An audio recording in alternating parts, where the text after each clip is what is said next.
امریکہ اور ایران کی وار کچھ ہی دن چلی اور اس نے پوری دنیا کی اکانومی کو ڈیسٹیبلائز کر دیا، کیونکہ ایران نے اسٹریٹ آف ہارموز کو بند کر دیا تھا اور وہاں سے کوئی شپ گزرنے نہیں دے رہا تھا، تو پوری دنیا میں چیزوں کی پرائزز بہت اوپر چلی گئی ہیں۔ اور اس میں اگر ہم ایک نیوٹرل پرسپیکٹیو سے اوپینین رکھیں تو زیادہ غلطی امریکہ کی ہے نہ کہ ایران کی۔ لیکن آج سے 50 سال پہلے ایک ایسا جیو پولیٹیکل ایونٹ ہوا تھا جس نے پوری دنیا کو ہلا کے رکھ دیا تھا۔ اکتوبر 1973 اسرائیل اور کچھ عرب اسٹیٹس کے درمیان وار شروع ہو جاتی ہے۔ عرب کی طرف سے سیریا اور ایجپٹ اس وار کو لیڈ کر رہے تھے، جبکہ اسرائیل کے ساتھ ہمیشہ کی طرح امریکہ کھڑا ہوا تھا۔ جس طرح ایران نے اس وار کے اندر آئل کو ایک جیو پولیٹیکل ویپن کی طرح استعمال کیا ہے 50 سال پہلے، باقی عرب کنٹریز نے بھی آئل کو ایک پولیٹیکل ویپن کے طور پر استعمال کیا تھا۔ جتنے بھی گلف میں آئل ایکسپورٹنگ ممبرز تھے وہ OPEC organisation of petroleum exporting countries کے ممبر تھے۔ انہوں نے اس وار کے بعد پروڈکشن کم کر دی اور ویسٹرن کنٹریز کے اوپر ایک امبارگو لگا دیا، ان ویسٹرن کنٹریز کے اوپر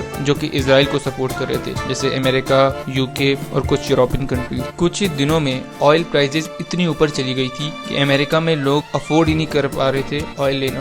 اس دن عرب اسٹیٹس کو یہ سمجھ آ گئی تھی کہ ان کے پاس آئل کے طور پر کتنی بڑی پاور ہے اور وہ آج بھی اس کو استعمال کرتے ہیں۔ جس طرح آج انڈیا، پاکستان اور دنیا بھر میں پرائم منسٹرز اور پریزیڈنٹس ٹی وی پر آتے ہیں اور اپنی عوام سے کہتے ہیں، اسی طرح نومبر 1973 امریکہ کے president Richard Nixon TV پر آتے ہیں اور امریکن سے کہتے ہیں کہ آپ کو کچھ سیکریفائسز دینے پڑیں گے۔ اور اس سارے کا جاپان کو بھی بہت نقصان ہوا تھا۔ اس وقت جاپان 235 بلین لیٹرز ہر سال اپنے ملک میں منگواتا تھا اور اس کا 77% گلف سے آتا تھا۔ تو جب یہ وار ہوئی تو جاپان کو آئل ملنا بند ہو گیا اور ان کو بہت لاس ہوا تھا۔ ٹھیک ایک سال بعد اس آئل امبارگو کو لفٹ کر دیا گیا 1974 میں، لیکن اس کی اکنامک کانسیکوینسز اگلے 10 سال تک ٹھیک نہ ہو سکے۔ یونائٹڈ اسٹیٹس آف امریکہ میں 1972 میں انفلیشن 3.4% پہ تھی، لیکن 1974 میں یہ 12.3% تک پہنچ چکی تھی۔ اس کرائسس کے بعد امریکہ میں ان امپلائمنٹ جو کہ 4.6% تھی وہ 9% ہو گئی۔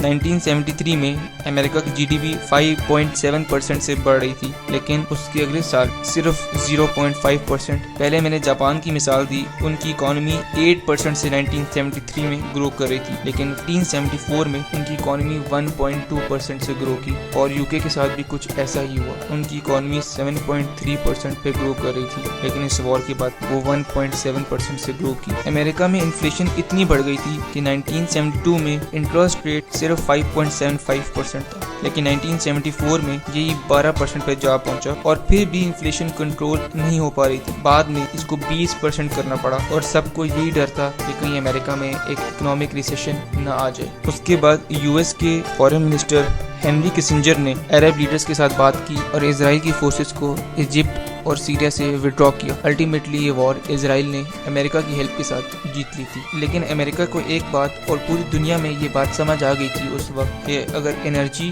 میں کوئی ملک سیلف سفیشینٹ نہ ہو تو کبھی بھی کوئی بھی کرائسس اس کو آ کے بہت برا ہٹ کر سکتا ہے، جیسے کہ امریکہ کو کیا۔ لیکن اس وقت کی کرائسس کا آج کے کرائسس کے ساتھ کوئی مقابلہ نہیں ہے۔ اس وقت کی جو لیڈرشپ تھی عرب اسٹیٹس کی وہ بہت اسٹرانگ تھی۔ آج ایجپٹ اور سعودیہ سوچ بھی نہیں سکتے کہ وہ اس طرح آئل امبارگو لگائیں گے، اس لیے امریکہ کو اتنی پریشانی بھی نہیں ہوتی۔ اور ایجپٹ آج اسرائیل کا بہت بڑا ایلا ہے، اسی لیے کچھ دن پہلے نیوز آئی تھی کہ UAE نے اوپیک سے وڈرا لے لیا، وہ اوپیک کی آرگنائزیشن سے باہر نکل آئے۔ تو آپ کو کیا لگتا ہے کہ موجودہ آئل کرائسس کیسے پوری دنیا کو امپیکٹ کر رہا ہے؟ مجھے امید ہے آپ کو یہ ویڈیو اچھا لگا ہوگا۔